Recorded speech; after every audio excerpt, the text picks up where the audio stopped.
I was just scrolling through Facebook one day, and I saw that a person who I was, I guess, friends on Facebook, but we're not friends. We don't really know each other. You know how you have all those good buddies on Facebook you don't know? For sure. She had created a page on Facebook for her husband saying he needed a kidney. And I saw that, and I just thought, man, what if that was Eric? And it just really messed with my soul, you know, and I thought, first of all, like, we just take our lives for granted. And so for me, I thought, I'm going to pray for them, because I used to be famous for saying to people, I'd be like, I'm going to pray for you. And then I'd see them 6 months later, I'm like, oh, crap. You know? I did that one time. I really did that one time. But so for me, it was a really big step for me to reach out to her and just to say I was going to pray for them, because I don't know their beliefs or anything like that. And so I did that. And I started to pray for them. And the very first day that I prayed, it was just really in a breath, like in a breath is the best way I can explain it, but I felt like God just said, it's going to be you. Whoa. All the testing and every single thing was perfect, you know. And so I'm going to tell this little tidbit, because this just shows how powerful God is. So I have some friends who are organic everything. Oh, you know, so they just, their lives revolve around, and I love that. I think that's awesome.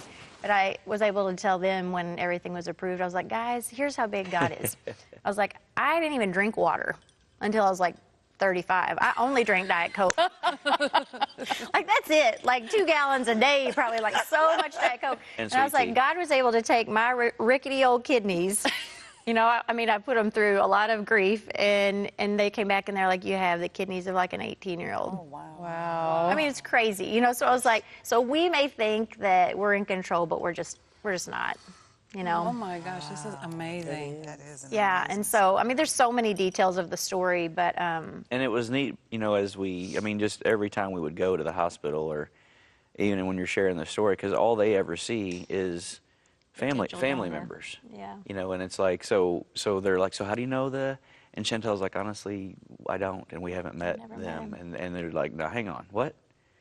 And no one like can wrap their head around that, because like, why Right. like, why are you doing this? Like, this doesn't make any sense.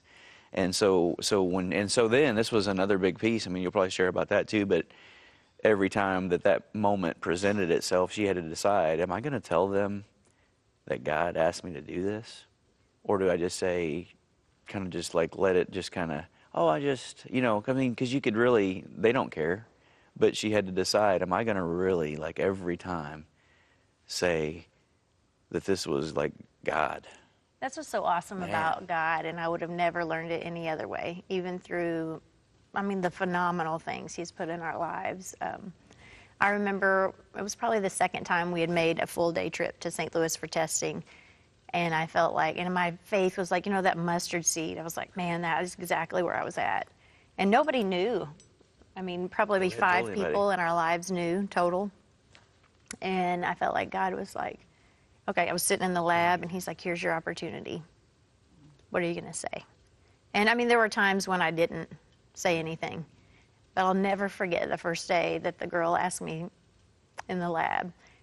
And I told, because all they get is paperwork that says potential donor, and they treat you phenomenal, you know, and they're like, they're just assuming, you know, you're giving it to a relative. And she's like, tell me about your recipient. And I was like, I don't know anything about him. Wow. And she was kind of like, but what God did, that was like, it was just so sweet that first day. That, like, I had enough guts to do that. What He did in that little bitty room with this woman who was just a phenomenal person, but all she did all day was draw people's blood, didn't even have a window in the room of the hospital. Wow. Like, God just, like, totally healed her spirit. Wow. Wow. It was just, like, probably the most humbling thing I've ever experienced.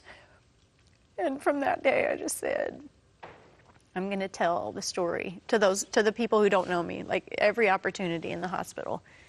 And I did, and it was you know, totally with some of the things were phenomenal and they were so great. And then I had other opportunities where people were like, that's like crazy. I can't believe you're doing that.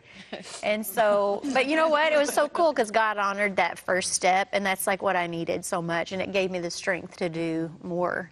And then it also gave me the courage to not care really what people said, but to know like I have to speak His word in it. Like what you saw? Make sure to comment and like below. Hit that subscribe button for more content uploaded weekly.